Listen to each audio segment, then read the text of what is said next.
You are the face of God. I hold you in my heart. You are a part of me. You are the face of God. You are the face of God. I hold you in my heart. You are a part of me. You are the face of God. You are the face of God. Tu es l'image de Dieu. I hold you in my heart. Tu es l'image de l'amour. You are a part of me. You are the face of God. You are the face of God. Tu sei la luce di Dio. I hold you in my heart. Tu sei il volto dell'amore. You are a part of me. You are the face of God. You are the face of love. The face of love. I hold you in my heart. You in my heart. You are my family. You are my family. You are the face of love. The face of love. You are the face of love. The face of love. I hold you in my heart. You in my heart. You are my family. You are family. You are the face of love. The face of love. You are the face of God. The face of God. I hold you in my heart. You in my heart. You are a part of me. A part of me. You are the face of God. The face of God. You are the face of God. Eres la luz de Dios. I hold you in my heart. Eres la cara del amor. You are a part of me. You are the face of God. You are the face of God.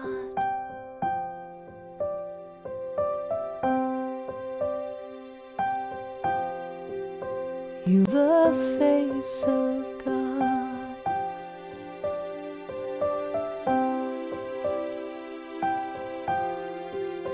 You are the face Tu of sei la luce di Dio. You are the face You of are the face of God. You are the face Tu of es God. l'image de Dieu. You are the face You of are the face of God. You are the face Tu of sei God. la luz de Dios. You are the face You of God. are the face of God. You are the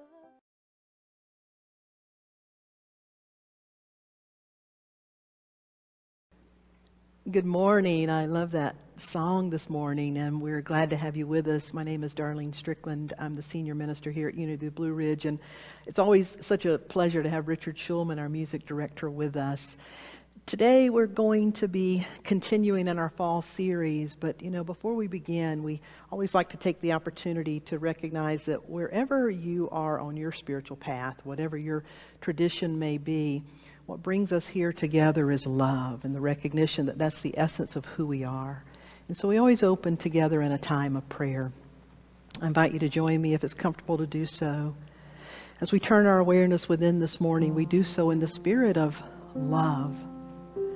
And when we talk about love, that word means so many different things and so many things to different people that I don't think we really can comprehend the vastness of what it is, that it is the essence of our being, that it is God or love in which we live and move and have our being. This day we open to what it really means to be present to love and to seek out and to remove those obstacles in the way of love, so that we may be the way. We open our hearts in that spirit of joy and give thanks for this opportunity to be here together now. We give thanks in the name and the nature of this living, loving, love presence. Thank you, God, and so it is. Amen. Today we are in week 5 of a fall book study based on the Book of Joy by Desmond Tutu and the Dalai Lama, where for the Dalai Lama's 80th birthday, they spent a week together, and the culmination of that was the essence of this book. They uncovered 8 characteristics that are qualities of joy, and we've been looking at those particular qualities. We talked about perspective and humility and humor, and then last week Reverend Christie talked about acceptance. Well, today we're moving on to the 5th, and that is forgiveness.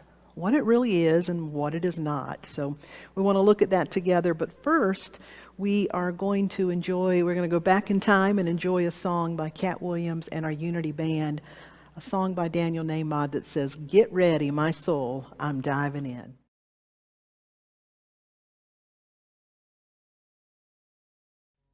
Get ready, my soul, I'm diving in. Get ready, my soul, I'm diving in to the deepest kind of love, to the sweetest kind of life. Get ready, my soul. Everything I've ever done, everything I've ever seen, everything I've lost or won, everything I've ever dreamed has brought me here to this present moment, here to this new beginning here, and I'm seeing life so clearly now. Get ready, my soul, I'm diving in. Get ready, my soul, I'm diving in to the deepest part of life, to the sweetest kind of love. Get ready, my soul. And here I go, deeper, deeper, deeper than I've ever been before. And here I go, closer, closer, closer to my sacred source. And here I go, deeper, deeper, deeper than I've ever been before. And here I go, closer, closer, closer to my sacred source. Get ready, my soul, I'm diving in. Get ready, my soul, I'm diving in to the deepest part of love, to the sweetest part of life. Get ready,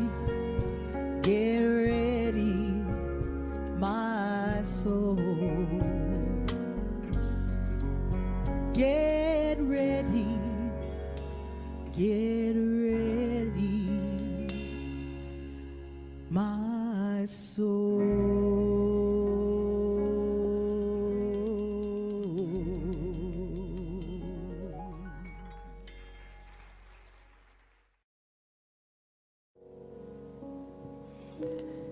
Get ready, my soul.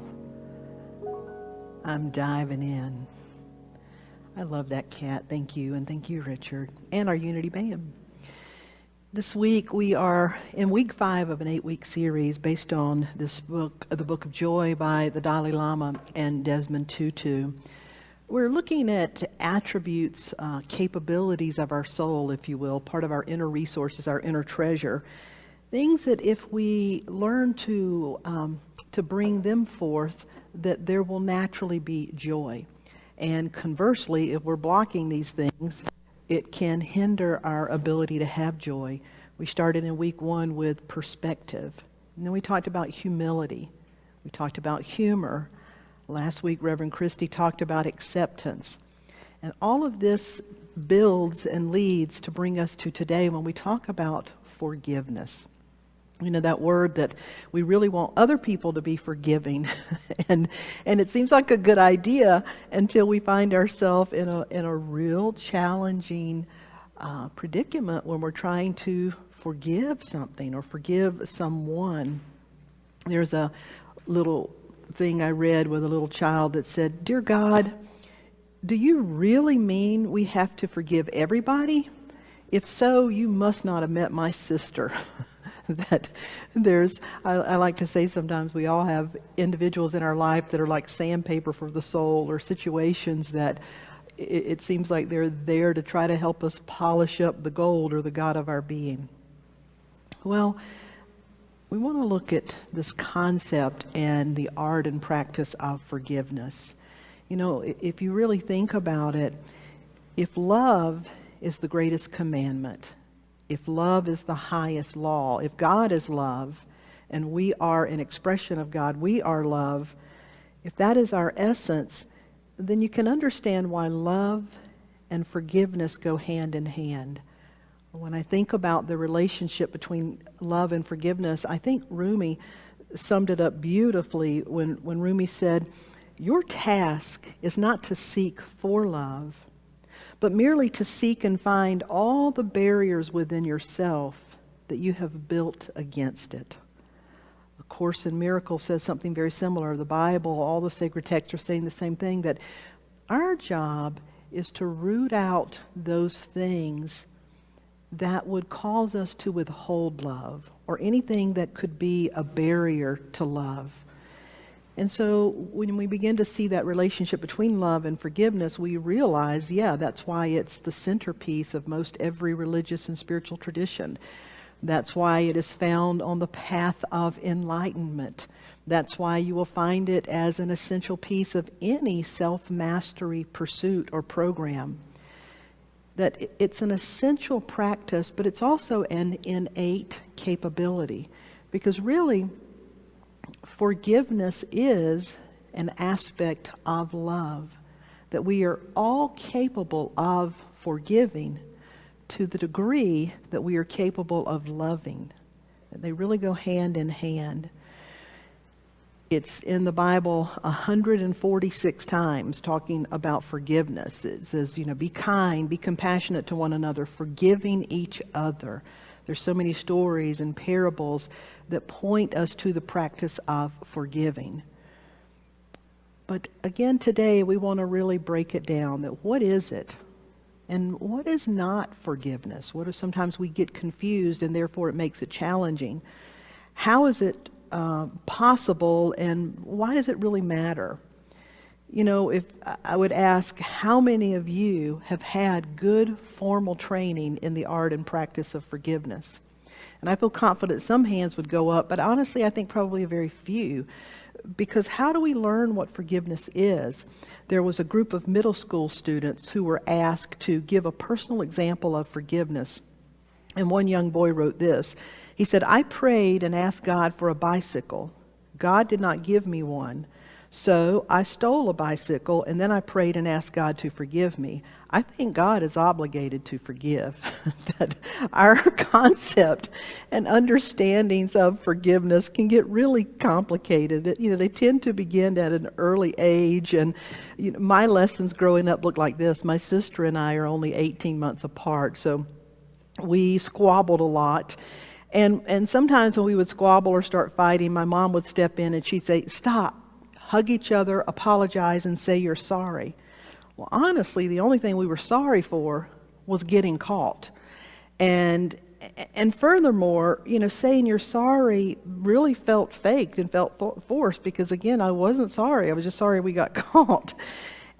And sometimes when I had to say I was sorry, it really wasn't my fault. She did pull my hair first, or she did break the leg off of my Ken doll, and that's why I broke the head off her Barbie doll, or whatever it was that caused us to get into a fight. And so this having to say I'm sorry and hug, if you learn that as a little child, and then it gets muddled in with religious teachings, it's real easy to understand why some people, you just hear the word forgiveness and you just think, ugh, fake and impossibility. I'm not even going to pretend, that sort of things. And so it causes us to have really misconceptions about what it is. It also, I've talked to a lot of people who have said, I don't honestly think I have the capability to forgive. And there are others who have said, oh, yeah, I forgive, just forgive and forget. Well, I actually don't believe in that. I don't think that, what we focus on matters, but I don't think we're asked to forget. I believe we're asked to shift where we're investing our energy and our awareness. But there's a lot of sayings and things we hook into that can be really confusing. So what is forgiveness? Well, forgiveness, as I said, is an attribute of God, of love, and our nature of love. You could also say that forgiveness is love's waymaker. In Hawaii, they use a very visual example with young children. It's a bowl, and they tell young children that they are a beautiful bowl of light. And this bowl is just empty and luminous and beautiful. But then they'll take rocks and they begin to drop some rocks in that bowl, and they'll explain to the children, if you got upset with so-and-so on the playground today and you're still mad, you're still carrying that anger. If somebody hurts you and you're still thinking about it, you're still carrying that. They teach the children that throughout the course of a day, we pick up and collect things. And they show it as rocks in the bowl. And they tell the child that every day you need to huli, H-U-L-I, which means empty. You need to empty your bowl. That it's your responsibility to pay attention to what you are collecting, what's weighing you down, and what is blocking your light.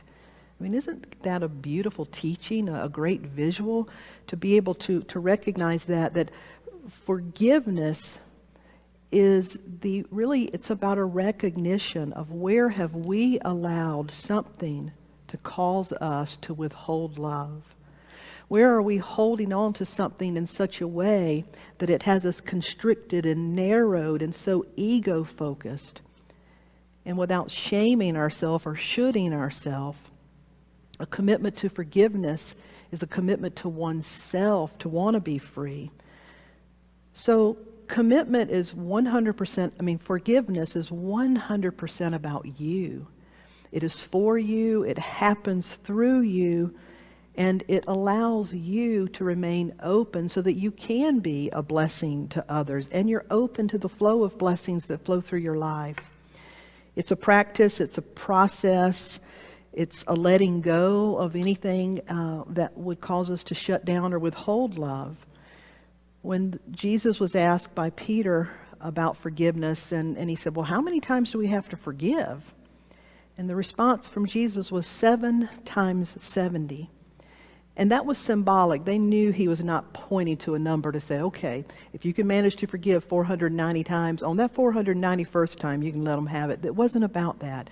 They understood numerical symbology, that 7 times 70 meant as long as it takes, it's ongoing. How many times do you forgive? You forgive until there's nothing left to forgive, until there is no condemnation. Martin Luther King Jr. knew that when he said, "Forgiveness is not an occasional act, it's a constant attitude." Marianne Williamson wrote, "Forgiveness is a radical act, but it is certainly not weakness. By forgiving, we do not grant victory to those who wronged us. Instead, we surrender the aspect of mind that is blocking our divine connection." In the Buddhist tradition, forgiveness is a precursor to loving kindness called metta, M-E-T-T-A, loving kindness that, again, forgiveness goes hand in hand with love. One of my favorite quotes about forgiveness is by, I don't know the author, to my knowledge it's unknown, but it says, "Forgiveness does not excuse behavior, but forgiveness prevents their behavior from destroying your heart or hardening your heart." That when you really understand that, the Bhagavad Gita says, if you want to see the brave, look to those who can return love for hatred. If you want to see the heroic, look to those who can forgive. It's a deep process and an ongoing commitment and a practice. Studies show that most people do think forgiveness is a very good idea until they have something very difficult to forgive. Dr. Fred Luskin, who is part of Stanford University, he led the research project. He's been researching forgiveness and kindness for years, not from a spiritual tradition, but from a psychological and social position, realizing that forgiveness is an absolute necessity for a healthy sense of being and for a healthy society. He said that forgiveness allows us to be what we really are, which is authentically human, wholeheartedly vulnerable. You know, Dr. Brene Brown and her work on vulnerability, it doesn't mean weakness, it means wholehearted living. And Dr. Fred Luskin is saying the same thing. Forgiveness allows us to be authentically human, wholeheartedly vulnerable, and keep our heart open. The willingness to keep your heart open, even though sometimes you're going to get hurt. Sometimes you're going to be offended. Everything in this world is absolutely not fair. Dr. Fred Luskin goes on to say, forgiveness is learning to make peace with the word no. That's why last week, acceptance sort of precedes forgiveness. It goes hand in hand with it. Forgiveness is learning to make peace with the word no. It's learning to deal with not getting what you wanted or you needed, or even what was due to you sometimes. No, you didn't get the parents you wanted. No, you didn't get the acceptance you wanted. No, you didn't get treated fairly. No, you didn't get your partner to stay with you like they vowed to do. No, you did not safely escape the abuser. That life can sometimes be harsh, but when it happens, it's Gerald Jampolsky said, forgiveness happens when we give up all hope for a better past. Forgiveness empowers us to experience who we truly are beyond any experience we may have had. But it's really important when we talk about this to also take in what forgiveness is not. Because the biggest obstacle that people have to forgiveness is things such as the saying, forgive and forget. Because people know, I can't unsee that. I can't unexperience that. I can't pretend that injustice didn't happen. So forgiveness does not mean that you need to forget. Some people think if they forgive Uncle Bob, then they have to still befriend Uncle Bob and be okay. It doesn't mean that as well. Forgiveness means absolutely having healthy boundaries. It doesn't mean that we just let somebody off the hook or that we condone bad behavior. If your husband or wife owes child support to you, you can forgive them and still go back and stand in front of the judge and say they didn't pay their child support. The forgiveness piece and the justice piece are different. You hold people accountable, you seek for justice, and the heart and practice of forgiving is about the place and the way in which you are in relationship with it. Will you allow yourself to continue to be reduced by it, continue to be hooked by it, so to speak? So forgiving is not forgetting. It's not foregoing any consequence that may need to take place. There's a stink bug crawling over here right now. I'm not sure what that means, but I will forgive it and let it stay over here. Forgiveness is not the same as reconciliation. It's not about being passive, naive, or pretending it didn't happen. It's not ignoring or denying your feelings or the truth. It's not pardoning, condoning, accepting, excusing, or enabling. It's not waiting for someone to acknowledge their wrongdoing, or it's not waiting for someone to accept your apology. It doesn't mean that you have to reconcile. It doesn't mean that you let down or get rid of personal boundaries. It doesn't eradicate responsibility. As a matter of fact, it's very loving to hold ourselves and to hold people accountable. As a matter of fact, accountability is often the most loving thing you can do. Sometimes we have to call it tough love, but it is. And so forgiving someone doesn't mean that you agree at all with what they did, but it means you're not going to be tripped up and stuck in what I call the fault line. We need wise and good discrimination. We need to be able to say, I forgive, and vow to hold individuals accountable and be sure it doesn't happen again. You see, the forgiveness work helps us distinguish between the behavior, the experience, the occurrence, what happened, and the individual. Because it is never okay to hurt or to violate another being. Evil or ill-intended behavior should never be condoned and is not acceptable. But even the individual that would willfully perpetrate hurt is still an expression and still has the light of the one Creator within them. And so it's a very delicate work that we're called into. It is a practice. It doesn't happen just like that, and we're going to talk a little bit more about that. But it is the willingness to keep it separated, that I will not make you my enemy. I will not demonize you. I will not do that. I will not be reduced to hate because of hatred or evil. You don't have to like the individual. We certainly don't have to agree. But there's an energetic freedom that comes when we refuse to stay entangled because of something that happened to us, so to speak.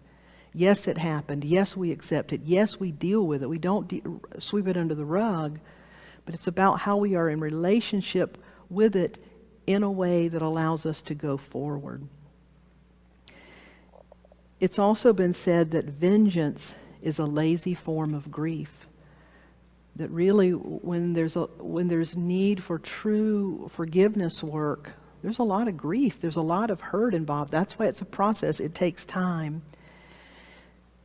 One teacher said, unforgiveness is like taking poison ourselves and expecting the other person to suffer. Well, so we know what forgiveness is, what it's not, and then why does it matter? Again, it's because forgiveness and love go hand in hand. The most compelling reason to commit to a forgiveness practice is because it allows us to experience who we are. It allows us to experience the power of transformation, to know that we can heal. You know, our body is an incredible organism. When we get hurt, I remember my first year I was here, I was home one night by myself, a Saturday night. I was opening a can of dog food and the little tab broke off, and so I was trying to get the top off and I wasn't doing it very wisely and just sliced my thumb open. I had to call one of the board members. They took me to the hospital. I stitched up that thumb and it looked horrible for a while. And when it began to heal, there was just this terrible scab. It just really went through a process. But you know what? Today, I can't even find the scar. You couldn't tell which thumb was hurt because it healed. Forgiveness emotionally, we have to go through that same process. Something hurts. We're going to be exposed. It's sort of like the scab, the healing process takes place. But if 2 years down the road, that same old scab or a vulnerable open wound is there, you've got a whole nother sort of issues now. And so it's realizing that there's a time and a place and a course, and that we should expect that if we can do our part day by day, take the steps, that there is a process just like that process that healed my finger. I didn't do anything. What I did was keep it clean. I followed the doctor's order. I did my part. And by keeping the stuff out of it, this life force healed it. And my friends, it's the same way with healing the hurts of our heart. It's the same way with forgiveness. You can't just make it happen, but you can create the conditions that will allow it to naturally happen, and you'll be amazed. That's why the Dalai Lama and Desmond Tutu, two men who could be, so much transgression has happened to them, but in learning how to be willing to forgive, there's a joy that exudes through them. That's why forgiveness truly matters. The Dalai Lama was working with Jack Kornfield, who's a meditation teacher, and the two of them had a group of ex-prisoners, individuals that had been in prison. Some of the men had been there in maximum security prison for as long as 25 years.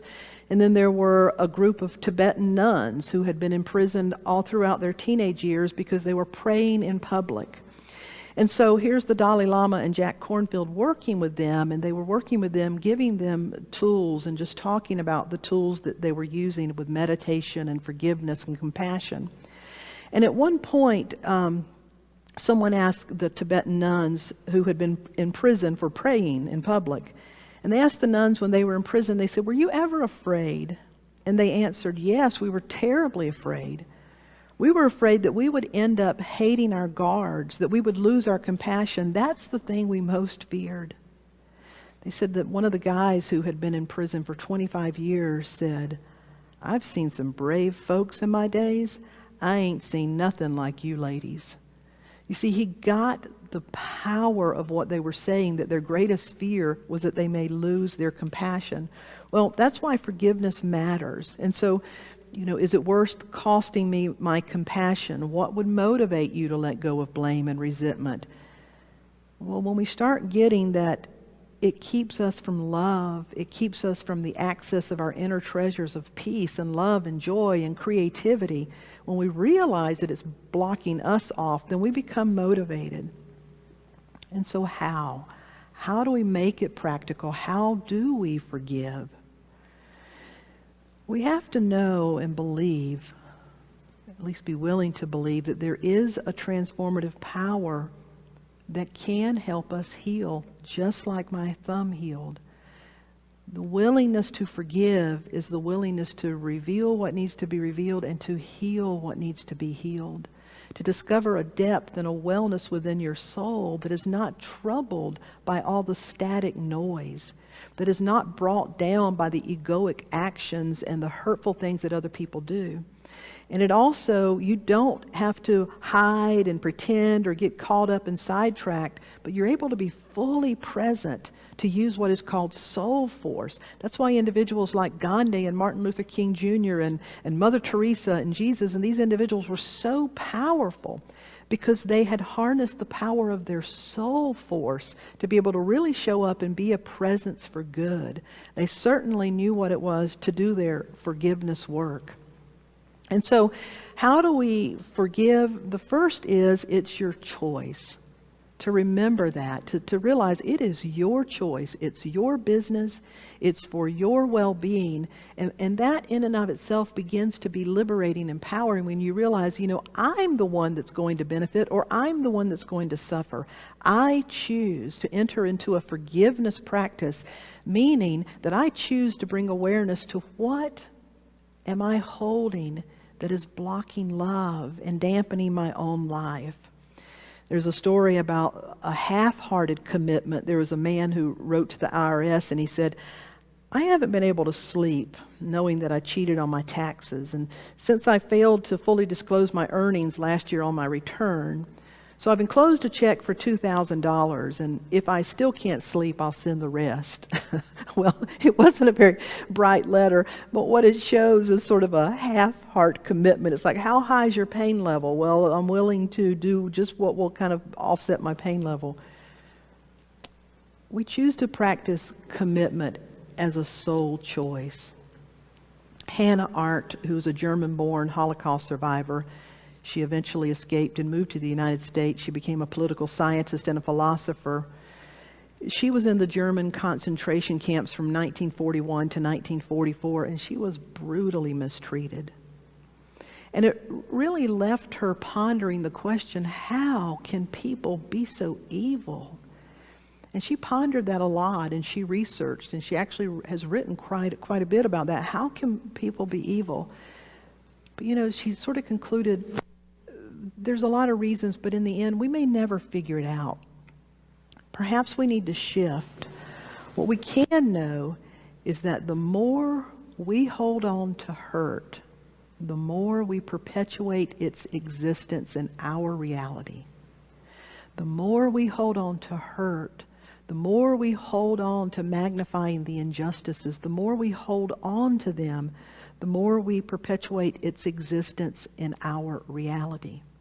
And again, I'm not at all, and she was not at all saying we excuse the behavior, but justice and forgiveness are two different activities within your own being. So what am I holding on to and perpetuating its existence in my own reality? Hannah Arendt went on to say, every human being needs a healthy dose of two things, forgiveness and hope. Because the only thing we have is now, right now. And if we can continually bring ourselves to the present moment, it allows us to live our best life now and to let go of those hurts. So we begin with the realization it's your choice. That leads to a very close second is that it's your willingness process. And I say it that way because it is a process, and I use the word willingness because you simply cannot will forgiveness. Just like when my sister and I were little and we were squabbling and my mom may say, hug each other and say you're sorry. We would go through the motions, but we did not have a change of heart in that moment. That you cannot just will your feelings to change, your emotions to change, your desires to change. God knows we all wish we could just will them to go and to change on a dime, so to speak. But if you realize it's your choice, and then it's your willingness process, because you can't simply will forgiveness. It is organic. It will happen in due time. And don't measure your time against somebody else's time. But are you heading in that direction? Are you doing your best to move out anything that would block love? Are you willing? That's the big question is, do I realize it's my choice? And can I realize that I'm willing? Richard, would you give me that song? The third thing, when you really begin to realize that it's my choice, it's my willingness process, is that it's my expansiveness. That bowl of light, as you continue to nurture it and keep everything moved out that would block it, you become a greater chalice and channel for light. You see, individuals like Jesus had no more of God's presence in them or available to them than you or I do. The difference perhaps is they were more available to that presence. And so it's about moving out those things that would cause us to get bogged down. It's our choice, it's our willingness process, and it's our expansion. On December 14th, 2012, Scarlett Lewis experienced something that no mother, no father should ever have to endure. The day started like any other when Scarlett took her 6-year-old son to school. She didn't even notice it at the time, but he drew a little heart on the car window, the backseat car window, when she was taking him to school that day. She dropped him off and said she'd be back to pick him up when school was over. But she received a phone call because her son attended Sandy Hook Elementary School in Connecticut. You may remember in 2012 when the gunman went in and just massacred children and workers. And when she got that phone call, she said her life as she knew it ended. And how in the world do you deal with that? How in the world do you begin to even consider forgiveness. Well, let me just press the pause button and say, you're probably not going to at that moment. You need a minute. You need some time. You need to be present to what's happened first. But something really powerful happened when, they went to the school, and when she got back home, she saw that she had this little chalkboard on their refrigerator that they would write family notes and stuff. And she looked at it and she stopped and did a double take. Because her 6-year-old son had written that morning, nurturing, healing, love. Now he spelled it phonetically. He didn't know how to spell it exactly. It was almost right, but he wrote nurturing, healing, love. And Scarlett said, I don't even know how he heard nurturing and healing. I don't even know how he heard those words. But she allowed it to just help her realize that perhaps there's a bigger wisdom that was operating through him. Perhaps there's a bigger wisdom and a presence. It doesn't mean that those things should happen or happen for just reasons. I don't think they do. I think they happen because there's evil and hurt in the world. What Scarlett began to realize was that if she could hold on to nurturing and healing and love, it softened her heart. She eventually reached a point, she said, an idea came to me that this whole thing, this whole Sandy Hook Elementary shooting started with an angry thought in a shooter's head. One angry thought in one shooter's head. And she said, I vowed for the sake of my son that I would never be the host to an angry thought for any longer than I absolutely had to befriend it.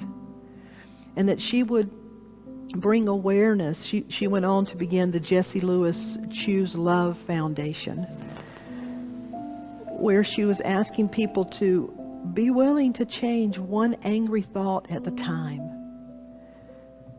That if you realize that it's our choice, it's our willingness process, and it's our expansion, that whatever is happening can expand us.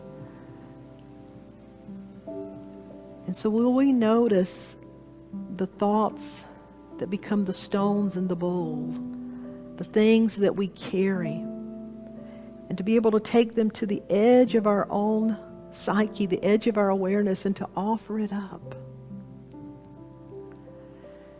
I believe our nation, our world is calling us. I was thinking this week about the Latin term quid pro quo.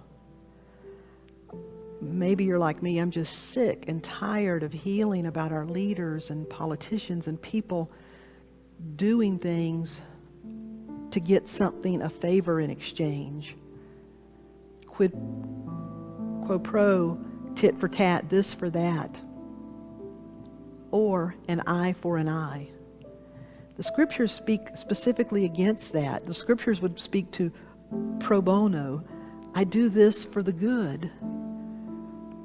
That I'm committed to notice where are there things in my heart, in my bowl of light,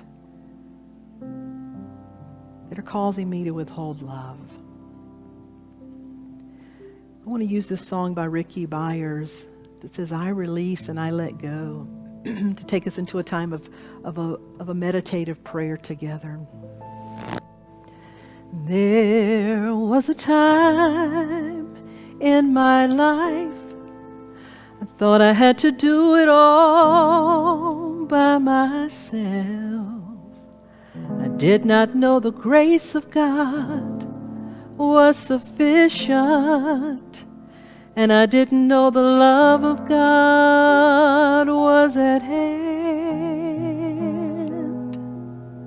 But now I can say, if you are discouraged, struggling just to make it through another day, all you've got to do is let it go. be willing to let it go. And this is what we have to say. I release and I let go. I let the Spirit run my life, and my heart is open wide. Yes, I'm only here for God. No more struggle, no more strife. With my faith I see the light. I am free in the Spirit. Yes, I'm only here for God. As we close our eyes, we realize that we are free. Free indeed, because our true nature, the Son, the image, the I am that I am, the true essence of all that we are, is pure freedom. That there is a dimension of our being that is not bound by space or time. There's a dimension of our being that Jesus spoke of when he spoke to that mountain and said, "Be ye removed," and the mountain would be removed. For this dimension of your being sees not the mountain, but it sees itself, the great I am. Anything that appears to be as a mountain is but a small molehill. When you begin to realize the realness and the reality of your spirit, of your true beingness, when you find your place in those shadows and walk through the shadows of death, walk through the shadows of pain, walk through the shadows of, I don't know how to carry this, I don't know how to forgive, then lay it on the altar of love, the altar of your own heart. Express yourself fully and freely to the God of your being. And know that in the letting go, there is an opening to the dimension of yourself that is greater than anything that could appear to reduce you. There's a dimension of your being that is greater than anything that could strike out against you. That's why the scriptures say that if God be for you, there is no thing that can be against you, because you are one. When you know yourself with one, that all that is, there is no other thing. This is not a rational concept that one can wrap your mind around. And the more you get confused, perhaps the better off you are, because you're willing to let go, to give over, not giving up, but giving over. That I release and I let go, and I hold on to do what is mine to do. I will not let go, as Jacob wrestled with the angel, until I am blessed, until I can find the gift, until I can find the good. If it takes me the rest of my lifetime, I aim to find the gift, to find the good. And I know that in the process, when I am fully present to what is right here and right now, there is a spirit of life, a spirit of joy, a spirit of truth, a spirit of freedom, in which I live and move and have my being, that will carry me all the days of my life. And so yes, I release and I let go.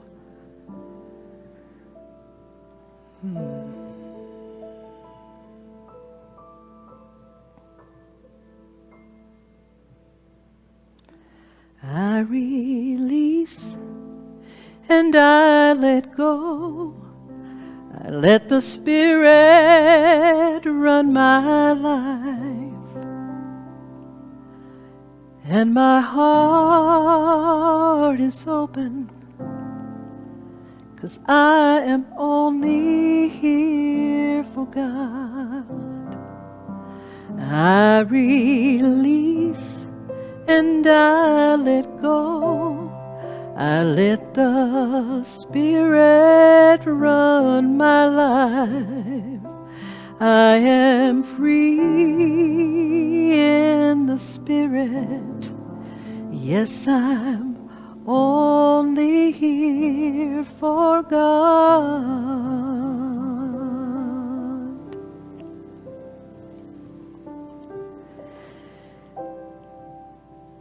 Well, my friends, I think we are ready to do the work that's ours to do.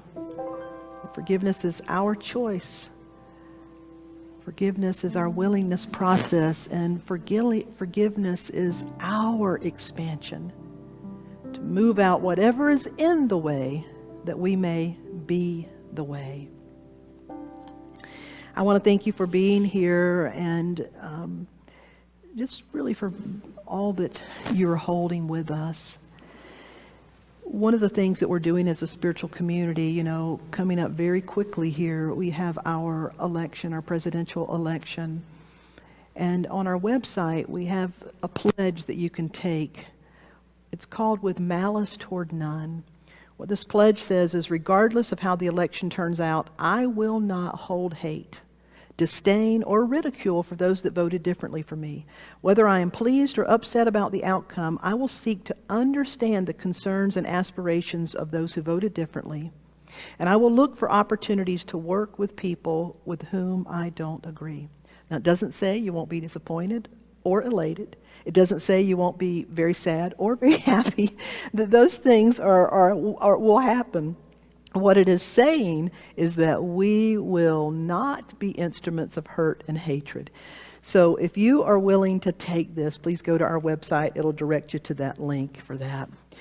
I want to thank you for your continued support financially. The mid part of November, we're hoping the weather holds out and we can have one more outdoor service. It's going to be at noon for those of you that are in the area, where you can bring a lunch and spread out on the grounds. We're going to have a music service and really celebrate. And hopefully by then, most of this work will be complete here at the church. So I want to thank you for tuning in. I hope that you have a wonderful week. Cat Williams and our band is going to kick us off with one more song by Andre Crouch that says, I didn't think it could be until it happened to me.